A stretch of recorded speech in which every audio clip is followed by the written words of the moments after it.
Bible in a Year Live Chronological Project, Week 31, Day 3, New English Translation. Jeremiah is charged with deserting, arrested, and imprisoned. The following events also occurred while the Babylonian forces had temporarily withdrawn from Jerusalem because the army of Pharaoh was coming. Jeremiah started to leave Jerusalem to go to the territory of Benjamin. He wanted to make sure he got his share of the property that was being divided up among his family there. But he only got as far as the Benjamin gate. There, an officer in charge of the guards named Elijah, who was the son of Shelemiah and the grandson of Hananiah, stopped him. He seized Jeremiah and said, "You are deserting to the Babylonians." Jeremiah answered, "That's a lie. I am not deserting to the Babylonians." But Elijah would not listen to him. Elijah put Jeremiah under arrest and took him to the officials. The officials were very angry at Jeremiah. They had him flogged and put in prison in the house of Jonathan, the royal secretary, which they had converted into a place for confining prisoners. So Jeremiah was put in prison in a cell in the dungeon in Jonathan's house. He was kept there for a long time. Then King Zedekiah had him brought to the palace. There, he questioned him privately and asked him, "Is there any message from the Lord?" Jeremiah answered, "Yes, there is." Then he announced, "You will be handed over to the king of Babylon." Then Jeremiah asked King Zedekiah, "What crime have I committed against you, or the officials who serve you, or the people of Judah? What have I done to make you people throw me in prison? Where now are the prophets who prophesied to you that the king of Babylon would not attack you or this land? But now please listen, your royal majesty, and grant my plea for mercy. Do not send me back to the house of Jonathan, the royal secretary. If you do, I will die there." Then King Zedekiah ordered that Jeremiah be committed to the courtyard of the guardhouse. He also ordered that a loaf of bread be given to him every day from the baker's street until all the bread in the city was gone. So Jeremiah was kept in the courtyard of the guardhouse. Jeremiah is charged with treason and put in a cistern to die. Now Shephatiah, son of Matan, Gedaliah, son of Pashur, Jehukal, son of Shemaliah, and Pashur, son of Malchijah, had heard the things that Jeremiah had been telling the people. They had heard him say, "The Lord says, those who stay in the city will die in battle or of starvation or disease. Those who leave the city and surrender to the Babylonians will live. They will escape with their lives." They had also heard him say, "The Lord says, this city will certainly be handed over to the army of the king of Babylon. They will capture it." So these officials said to the king, "This man must be put to death, for he is demoralizing the soldiers who are left in the city, as well as all the other people there by these things he is saying. This man is not seeking to help these people, but is trying to harm them." King Zedekiah said to them, "Very well, you can do what you want with him, for I cannot do anything to stop you." So the officials took Jeremiah, put him in the cistern of Malchijah, one of the royal princes, that was in the courtyard of the guardhouse. There was no water in the cistern, only mud. So when they lowered Jeremiah into the cistern with ropes, he sank in the mud. An Ethiopian official rescues Jeremiah from the cistern. An Ethiopian, Ebed-Melech, a court official in the royal palace, heard that Jeremiah had been put in the cistern. While the king was holding court at the Benjamin gate, Ebed-Melech departed the palace and went to speak to the king. He said to him, "Your royal majesty, those men have been very wicked in all that they have done to the prophet Jeremiah. They have thrown him into a cistern, and he is sure to die of starvation there, because there is no food left in the city." Then the king gave Ebed-Melech the Ethiopian the following order: "Take 30 men with you from here and go pull the prophet Jeremiah out of the cistern before he dies." So Ebed-Melech took the men with him and went to a room under the treasure room in the palace. He got some worn-out clothes and old rags from there and let them down by ropes to Jeremiah in the cistern. Ebed-Melech called down to Jeremiah, "Put these rags and worn-out clothes under your armpits to pad the ropes." Jeremiah did as Ebed-Melech instructed. So they pulled Jeremiah up from the cistern with ropes.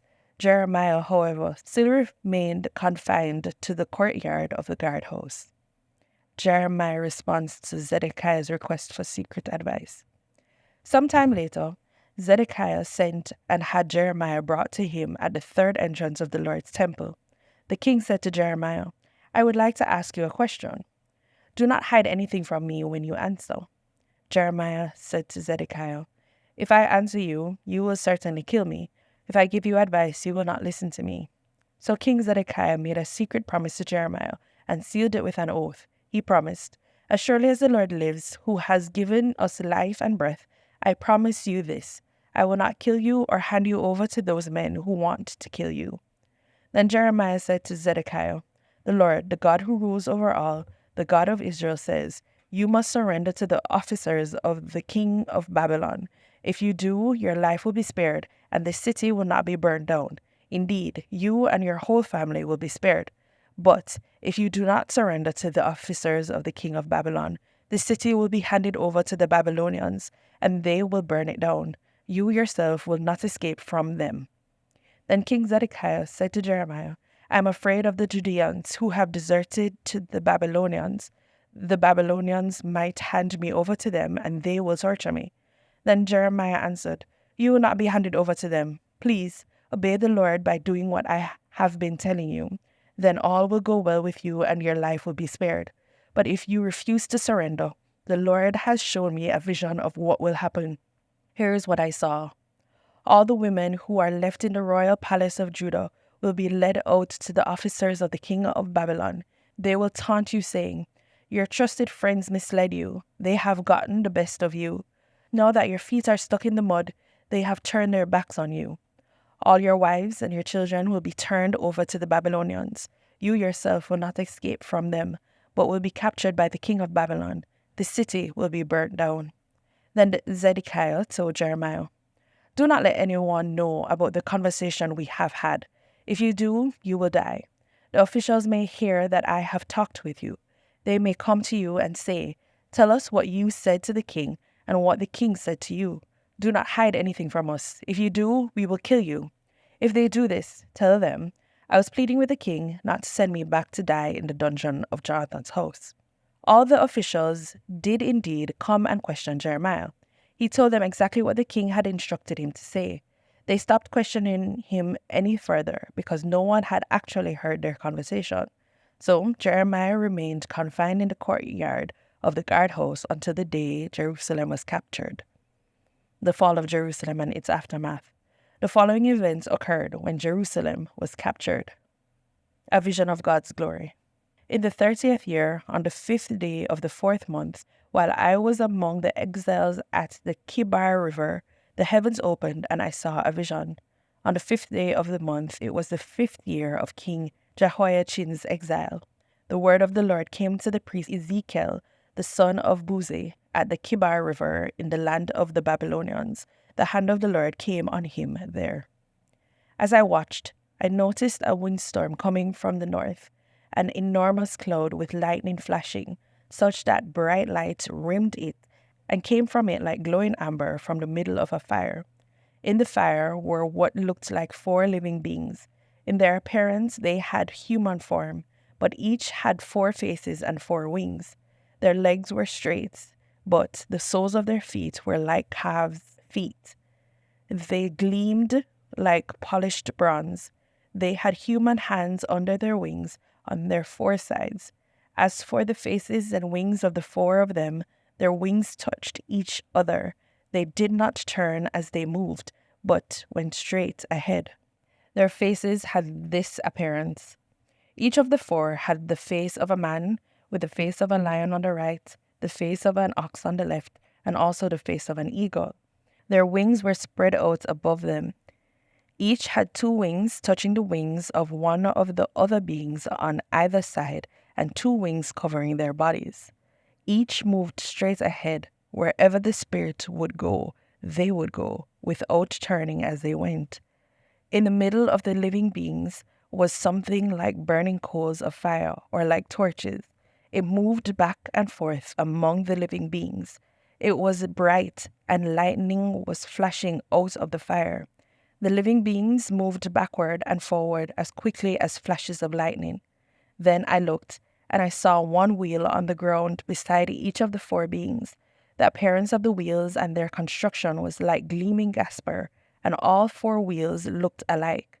Their structure was like a wheel within a wheel. When they moved, they would go in any of the 4 directions they faced without turning as they moved. Their rims were high and awesome, and the rims of all 4 wheels were full of eyes all around. When the living beings moved, the wheels beside them moved. When the living beings rose up from the ground, the wheels rose up too. Wherever the Spirit would go, they would go, and the wheels would rise up beside them because the Spirit of the living being was in the wheel. When the living beings moved, the wheels moved, and when they stopped moving, the wheels stopped. When they rose up from the ground, the wheels rose up from the ground. The wheels rose up beside them because the Spirit of the living being was in the wheel. Over the heads of the living beings was something like a platform, glittering awesomely like ice, stretched out over their heads. Under the platform, their wings were outstretched, each toward the other. Each of the beings also had 2 wings covering their bodies. When they moved, I heard the sound of their wings. It was like the sound of rushing waters, or the voice of the Almighty, or the tumult of an army. When they stood still, they lowered their wings. Then there was a voice from above the platform over their heads when they stood still. Above the platform over their heads was something like a sapphire shaped like a throne. High above the throne was a form that appeared to be a man. I saw an amber glow like a fire enclosed all around from his waist up. From his waist down, I saw something that looked like fire. There was a brilliant light around it, like the appearance of a rainbow in the clouds after the rain. This was the appearance of the surrounding brilliant light.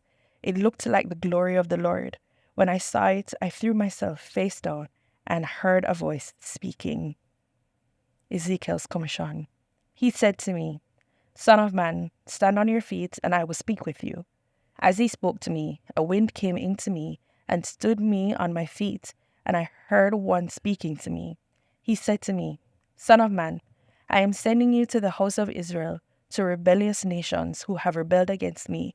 Both they and their fathers have revolted against me to this very day.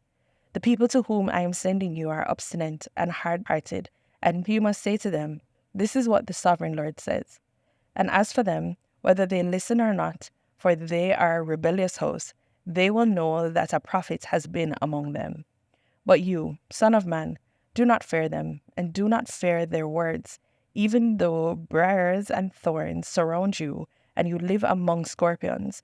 Do not fear their words, and do not be terrified of the looks they give you, for they are a rebellious host. You must speak my words to them whether they listen or not, for they are rebellious. As for you, son of man, listen to what I am saying to you. Do not rebel like that rebellious host. Open your mouth and eat what I am giving you." Then I looked and realized a hand was stretched out to me, and in it was a written scroll. He unrolled it before me, and it had writing on the front and the back. Written on it were lament, mourning, and woe. He said to me, "Son of man, eat what you see in front of you. Eat this scroll, and then go and speak to the house of Israel." So I opened my mouth, and he fed me the scroll. He said to me, "Son of man, feed your stomach and fill your belly with this scroll I am giving to you." So I ate it, and it was sweet like honey in my mouth. He said to me, "Son of man, go to the house of Israel and speak my words to them. For you are not being sent to a people of unintelligible speech and difficult language, but to the house of Israel, not to many peoples of unintelligible speech and difficult language, whose words you cannot understand. Surely, if I had sent you to them, they would listen to you. But the house of Israel is unwilling to listen to you, because they are not willing to listen to me. For the whole house of Israel is hard-headed and hard-hearted. I have made your face adamant to match their faces, and your forehead hard to match their foreheads. I have made your forehead harder than flint, like diamond. Do not fear them, or be terrified of the looks they give you, for they are a rebellious host." And he said to me, "Son of man, take all my words that I speak to you to heart and listen carefully. Go to the exiles, to your fellow countrymen, and speak to them. Say to them, 'This is what the sovereign Lord says. whether they pay attention or not. Ezekiel before the exiles. Then a wind lifted me up, and I heard a great rumbling sound behind me as the glory of the Lord rose from this place, and the sound of the living beings' wings brushing against each other, and the sound of the wheels alongside them, a great rumble sound. A wind lifted me up and carried me away. I went bitterly, my spirit full of fury, and the hand of the Lord rested powerfully on me. I came to the exiles at Tel Abib, who lived by the Kibrar River. I sat dumbfounded among them there, where they were living for 7 days.